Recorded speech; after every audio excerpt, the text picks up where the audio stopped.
Good morning, students. Today I'll start with the second chapter of Sociology, class 11th, which is terms, concepts, and their use in sociology. Now, if I go through the title of the chapter, it talks about the terms, concepts, and their use in sociology. In first chapter, we talked about what is sociology. We break down the word sociology. Then we talked about the relationship of sociology with other disciplines of social sciences. Now in this particular chapter we'll be talking about different terms in sociology that we use. For example, term like unemployment, like illiteracy, education, health. What we are talking these days is about COVID-19. So how does these terms in practical affect the society, affect the Indian society in particular? The concepts and the use in sociology, the terms that we'll be using ahead in the chapter will be like stratification, social stratification. We'll be talking about social groups, we'll be talking about society, we'll be talking about what are the different kinds of groups that exist in the society, which will be covering in the later part of this chapter. So in sociology, in society, we have different concepts, as I just said, that will be terms like unemployment, terms like illiteracy, terms like education, terms like health. In present scenario, what is happening in the world is COVID-19, which is affecting the society at a very larger scale. So these are the terms that will be that is a part of the society. So anything which is a part of a society becomes the terms that we use in sociology. The concept they use in sociology, like for example, if I talk about term like unemployment, how is it affecting, how do we use it in our society? If I use a term like illiteracy, how do we use it in a society? Term like education, term like health, how do we use in a society? So this is what we'll be covering in this particular chapter. Now, the first thing that we'll be talking about in this particular chapter is about social group. Now, what is social group? If I break this word, it is social and group. Social means society, group means collection of people. um, becomes a becomes a group with common interest, common values, common norms, common rules and regulations. So social group is a collection of people who interact with each other and share similar characteristics and a sense of unity. A group of people, a collectiveness among the people who interact with each other.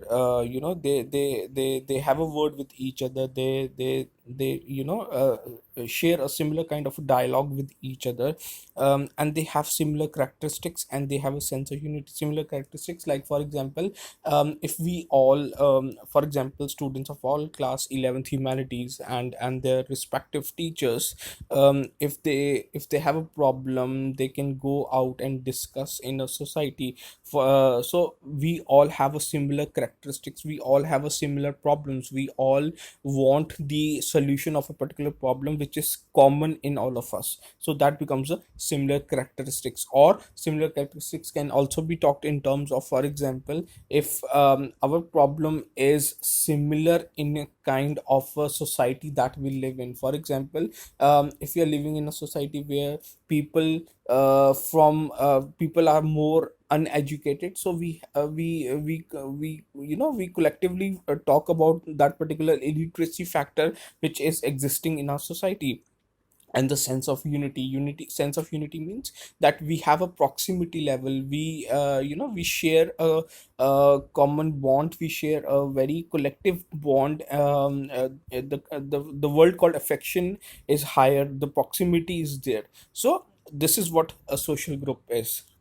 Now, this is a photograph of, or a picture of the people who are, there in the in this particular photograph. Who these are the people who have, if I talk about, this is what is social group. Now, if I talk about this, it is a collection of people. So this is all the collection of the people who interact with each other and share similar characteristics, who interact with each other. This particular group is not just a group which is just being made. The talk has been going on since days, so that they can interact with each other, and they can, put up their queries, they can put up their problems in front of the government. They interact with each other and share similar characteristics. So these people, they have the similar characteristics, and a sense of unity. They have a common goal, they have a common objective. That is why they are standing there, and they are putting across their problems in front of probably the government, or the upper authorities that they can talk to. No, on all these terms, therefore, social group refers to a collection of continuously interacting persons who share common interest, a culture, values, and norms within a given society. This is the definition. This is the meaning of social group from your NCRT book. So it refers to a collection of continuously interacting persons. It's not just a interaction of one day. It's not a interaction of 2 days. Problems like, if we talk about problems like unemployment, illiteracy, education, health. If we make a social group and we start talking about it, it's not a collection of people for one day, it's not a unity for one day, it's not a interaction for one day. It is a continuous process till these big problems are not solved. So obviously it is a continuously interacting sessions that can go on and on, who share common interest. The interest is common, their objectives of making a group is common, they have a common culture, their values are common, therefore their norms are the rules and regulations that are imposed upon that particular people of a society within a given society. So this is what is about the social group. Now, the next is characteristics of social group. What are the characteristics of social group? Characteristics means what make a social group a group. First is persistent interaction to provide continuity. The interaction has to be there. I cannot just say that okay, I'll come up one day in a week, or 2 days in a week, or probably 4 days in a month. So it has to be persistent. It has to be in a continuous, in a very objective, in a very healthy, in a very effective way. If I'm if I'm standing as a member of the group, I need to have a persistent interaction. For example, if I have a problem, or if I have something to say, I have to interact with the people in a group, so that what I feel, it should go across to the other people in the group as well. Next is a stable pattern of these interaction. There has to be a kind of rules and regulations in a social group. For example, if I have to say something about the health, or the education, or the illiteracy, or the unemployment, there has to be a similar kind of a pattern. There has to be some kind of a pattern that needs to be followed. The rules and regulations, the way we want to formulate those things, there has to be in a very systematic, in a very planned way. Third is a sense of belonging to identify with other members. That is, each individual is conscious of the group itself, and it's one set of rules, rituals, and symbols.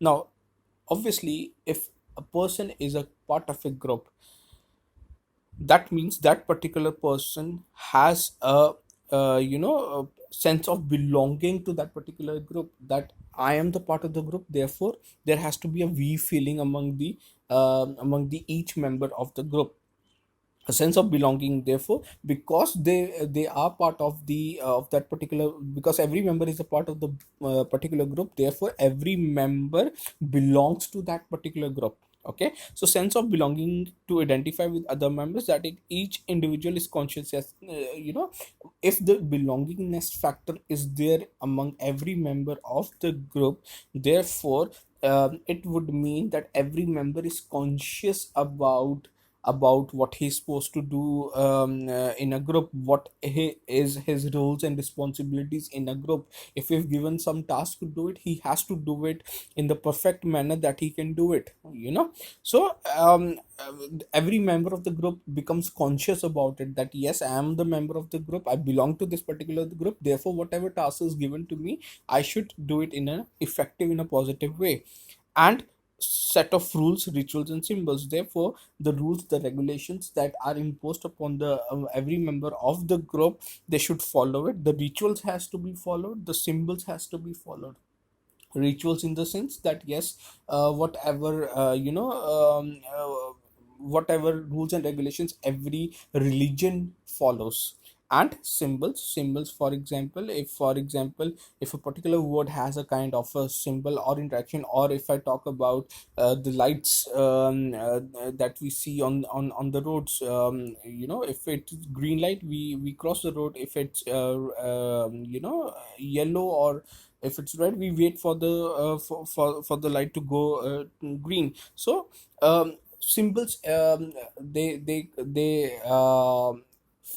they become a part of a particular kind of a ritual that we follow in a particular group. The next characteristic of social group is shared interest. We talked about a sense of belongingness. If every member says that I belong to this particular group, therefore they have the shared interest. Shared interest means common interest, common objectives. We talked about persistent interaction. We talked about the stable pattern of these interactions. Also, the shared interest, the common objectives, the common interest every member of the group would have. Next is acceptance of common norms and values. Every member has to accept the norms, the values, if they want to be a part of a particular group. A definable structure.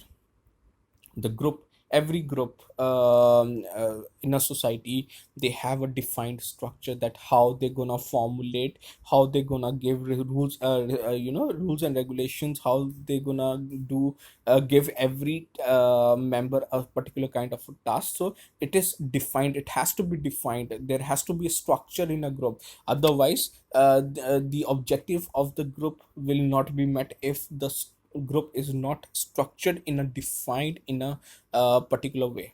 Okay, so students, please go through this chapter till page number